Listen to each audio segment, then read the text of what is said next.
What's good? It's your boy, Seek the Truth, TikTok Deep Dives. We've been fucking with Druski, watching his Could Have Been Love. We've been fucking with it.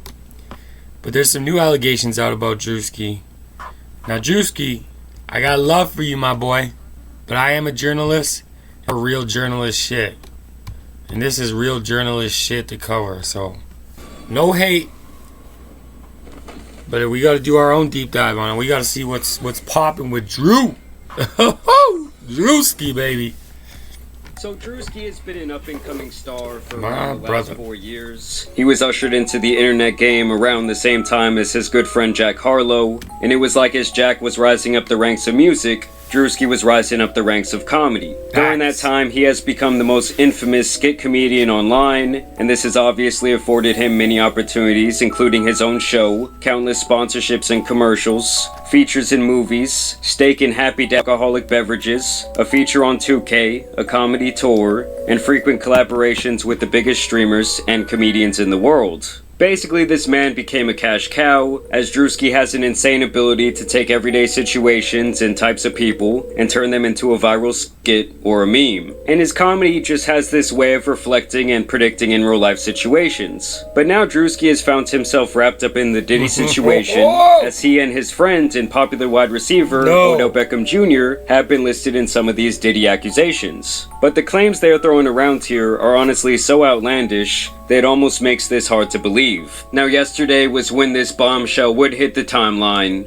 In the matter of Ashley Parham versus Sean Diddy Combs, an amended complaint names 2 more plaintiffs and several additional defendants, including Odell Beckham Jr., Druski, and a myriad of other people. So previously it was just Ashley Parham versus Sean Diddy Combs, and then a couple John Does that were not listed, and now those John Does, the main ones, have been listed as Druski and Odell Beckham Jr. In total, Druski's name is actually listed 45 different times in this lawsuit, but these are the key details that really make everyone think that this is pretty far-fetched. Defendant Diddy then instructed another defendant Doe to also violate plaintiff defendant Doe, who has been determined to be defendant Druski, is what they're alleging. They say instead of immediately violating the plaintiff, defendant Druski doused plaintiff with more oil and lubricant and then jumped on top of the plaintiff's naked and oiled body, treating it like a slip and slide, and knocking the wind out of the plaintiff due to his enormous size. So they're saying Druski was in there slipping and sliding all around. Defendant Druski then caught himself from sliding over the plaintiff's oiled body and off the bed. He then began violating the plaintiff through her reproductive parts. While defendant Druski was violating the plaintiff, defendant Diddy sat in a chair near the bed and began pleasuring himself while recording plaintiff's violation by defendant Druski. Another party's phone fell on the bed near the plaintiff. The plaintiff then attempted to grab the phone, but it slipped out of her hands and onto the floor due to the oil/lubricant that had been doused all over her person by defendants Diddy and Druski. Obviously, at this point, the baby oil is like infamous in this Diddy case. For those of you who don't remember, they claim that they discovered over 1,000 bottles of laced baby oil in Diddy's house. And they seized cases and cases of the kind of Hold personal the fuck on. First of all, this motherfucker right here, you look like you was at the Diddy party, my friend. My dude, this is the fucking face of the Diddy party. Right here, let me get a square on that bit. Right there. lubricant and baby oil that Combs' staff allegedly used to stock hotel rooms for the freakouts. More than 1,000 bottles altogether. Defendant Diddy began laughing at plaintiff's attempt to grab the phone. Throughout this violent gang violation, defendant Diddy made constant belittling remarks to plaintiff, including that he owned her now. When defendant Druski was finished violating the plaintiff, defendant KK entered the room to examine the condition of the plaintiff, who was barely able to move or control her bodily functions. And they say this is when they attached her to an IV and pretty much brought her back to life, made sure she wasn't gonna die.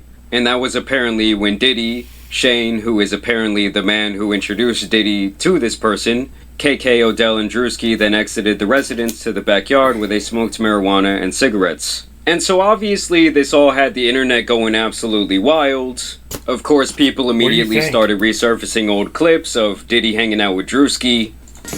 Don't mind if I do.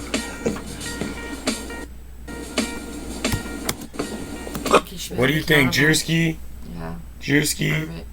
Pervert? Yeah. No round of applause for Druski. No round of applause. First ever no round of applause. Druski, my dude. Oh.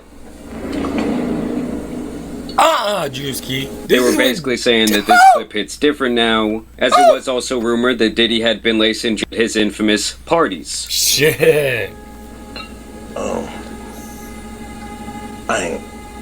I wouldn't.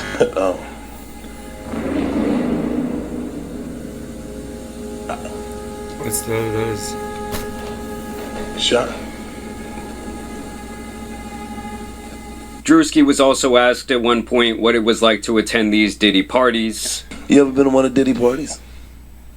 Yeah, I've been in attendance. I've been in attendance. Not, hey, what the fuck you smirking for? ain't seen that. I've been in attendance. We just ask you regular That's all I questions. said. That's all I said. I said I've been in attendance. I have been in attendance. We never been, we Druski, just bro. asked. We just Yeah, asked. yeah. As soon as you asked, he said, You think this is gonna fuck Yeah, his I career ain't up? seen that. "Yeah, you did." I hope it fucking I ain't his seen career that. up. Fucking I mean, it's a Druski. party. I wouldn't parties. We ain't say that about the party. What party you talking about? Y'all What smiling too party much. you talking Remember, I'm a journalist doing journalist shit, but damn, Druski. No round of applause. You get none of this. Even motherfucking Brian Littrell's American Idol fucking edition got a... Druski, you getting the first one. No round of applause for Druski, my friend.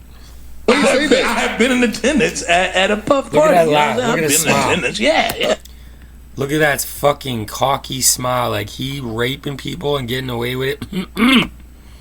Other people gonna come forward. I went, yeah. The party I went to, it was girls turn up, you know what I'm saying? The regular, you know what I mean? Other celebrities and shit, yeah. That's what you doing. Now, obviously, Druski does like to troll. Yes, his body language became a little bit uncomfortable, but you do have to keep in mind that thousands of different people have been to these Diddy parties, allegedly, and obviously, when they're all asked about it, they all say, well, you know, I went to the Diddy party, but I didn't go to, like, the Diddy party, like, the behind the doors party that was going on. So then I started questioning, well, what was Diddy's real relationship with Druski? And as you guys can see here, back in 2021, Druski did have this show called Sneaking In with Druski, and upon further inspection, you can see that this was airing on Revolt, which was a media network that was primarily owned and founded by Sean Diddy Combs. Oh, and although he no longer owns any shares in the no. company, back in 2021, he was still running that shit, and he presumably gave that opportunity to his boy Druski. I also thought that this little tidbit was interesting because Odell Beckham Jr. and Druski have been friends for quite a few years now. Baltimore Ravens wide receiver Jr. struck up a friendship with Druski upon finding his videos and invited the comedian to stay at his home during the COVID-19 pandemic. And obviously the pandemic was back in early 2020,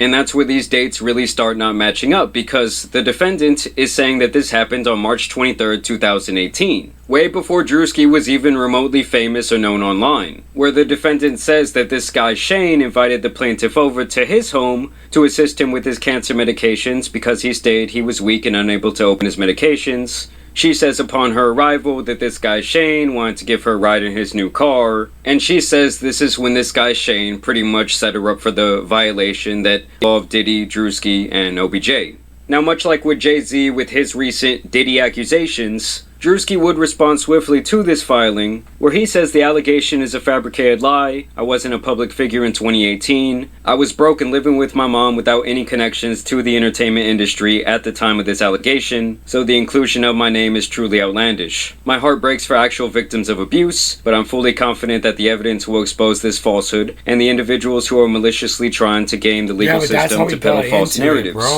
So he kind of has the same stance that Jay-Z had back a couple months ago, saying this whole thing is a bunch of bullshit and the timeline isn't even really adding up. And of course, when something like this comes out, you're gonna have a lot of people running with the story. Like this tweet girl says, I can't believe #Junior and #Druski are in this new Diddy law.